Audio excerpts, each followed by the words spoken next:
सुप्रभात। आज हिंदी की कक्षा में हमारा विषय रहेगा नेताजी का चश्मा, जिसे लिखा है स्वयं प्रकाश ने।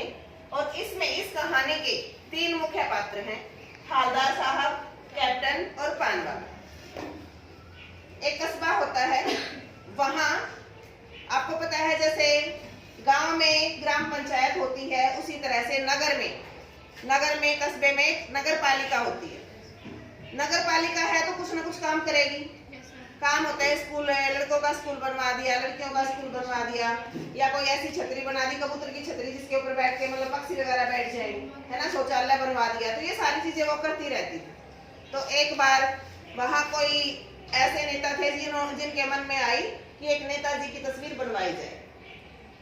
नेताजी की तस्वीर बनवाई जाए तो शायद उनको किसी अच्छे कलाकार की जानकारी नहीं थी, लेकिन उनके मन में इच्छा थी। तो उन्होंने सोचा कि कोई नहीं है तो जो स्कूल था वहाँ, उसी स्कूल में कोई ड्राइंग अध्यापक थे, उन्हीं को इस काम की जिम्मेवारी दे दी गई।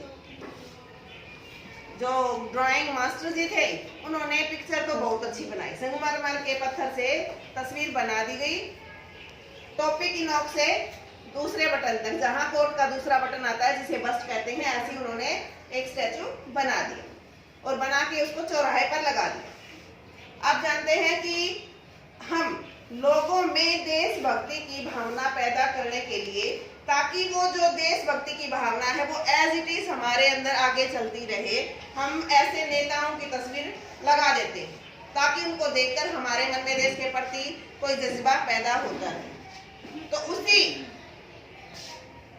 जगह से हवलदार साहब अपने काम के सिलसिले में आते थे, और जहां तस्वीर बनी हुई थी उसके पास में ही एक पान वाला था।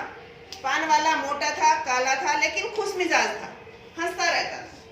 हवलदार साहब आते, तस्वीर को देखते, तस्वीर को देखा तो एक दिन उन्होंने नोटिस किया कि तस्वीर तो रियल थी, दैट्स मीन कि संगमरमर की बनी हुई थी, लेकिन जो तस्वीर के ऊपर जो चश्मा था वो रियल नहीं था। रियल का मतलब है कि जो तस्वीर के साथ बनाया गया हो पत्थर का हो, ऐसा चश्मा नहीं था।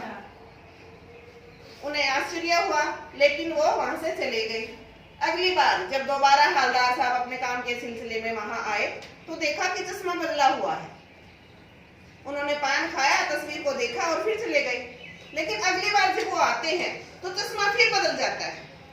अब हवलदार साहब के मन में एक इच्छा जागी कि ये क्या माजरा है, उसके बारे में जानकारी लेना वो चाहने लगी। तो उन्होंने उसके बारे में किससे पूछा? पान वाले से, क्योंकि वो हमेशा वहीं रुकते थे और पान खाते थे। तो उन्होंने पान वाले से पूछा कि ये क्या माजरा है कि जब भी मैं आता हूँ तो नेताजी का जो चश्मा है वो हमेशा बदला हुआ मिलता है। तो पान वाला हंसता है और उन्हें बताता है कि साहब वो तो कैप्टन करता है। हवलदार साहब ने सोचा कि कैप्टन किसी फौज या किसी दूसरे उसमें होगा, तो कैप्टन हो सकता है रिटायर्ड कोई फौजी हो। तो उन्होंने पूछा कि कैप्टन कौन है? तो उन्होंने कहा साहब वो तो एक दुबला पतला सामान्य सा व्यक्ति है जो चश्मे बेचता है। फिर पान वाला ने बताया कि उन्हें जो नेताजी की तस्वीर है वो अच्छी नहीं लगती बिना चश्मे की, इसीलिए वो अपना चश्मा नेताजी की तस्वीर पर लगा देते हैं।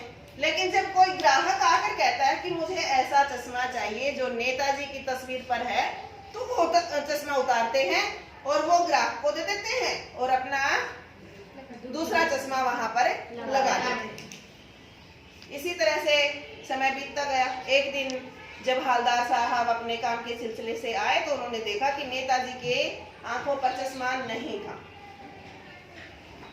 उन्हें इस चीज की बहुत हैरानी हुई। उन्होंने पान वाले से पूछा तो पान वाले ने जवाब दिया कि साहब कैप्टन मर गया। हवलदार साहब को बहुत ज्यादा दुख हुआ। वैसे तो पान वाला बहुत खुश मिजाज था, हंसता था कैप्टन के ऊपर, लेकिन आज वो भी बहुत ही दुखी था, उदास था। हवलदार साहब ने सोचा कि चलो आइंदा से मैं तस्वीर की तरफ देखूंगा ही नहीं। लेकिन जब 1-2 बार आने के बाद हवलदार साहब आते हैं, तस्वीर को देखते हैं, तो उन्हें क्या दिखाई देता है कि जो नेताजी की तस्वीर थी उसके ऊपर सरकंडे का चश्मा है। सरकंडा होता है ना, जिससे हम पहले तख्ती लिखते थे और कलम बनाते थे, है ना।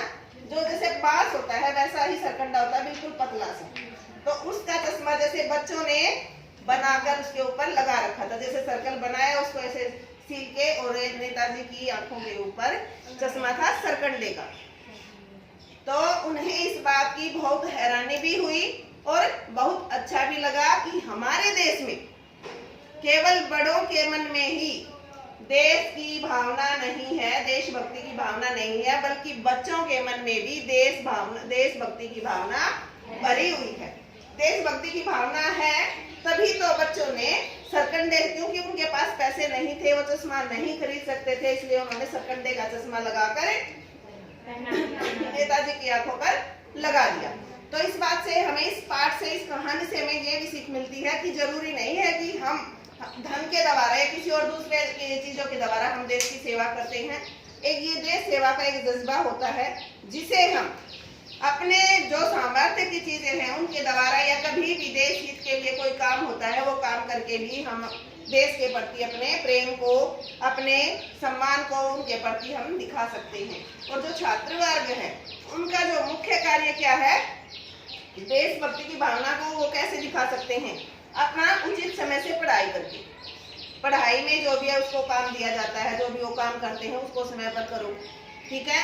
अपने विद्यालय में अनुशासन से रहना, समय पर अपना काम पूरा करना, और देश के प्रति जो जज्बा है, देशभक्ति का जज्बा है, वो यही है कि जो सामाजिक चीजें हैं, जो हमारी सरकारी चीजें हैं, संपत्ति है, उसको हम किसी भी प्रकार का नुकसान ना पहुंचाएं। धन्यवाद। कुछ समझ में भी आया? तो ये थी पूरी कहानी। क्या हो गया? रुकी नहीं रहा।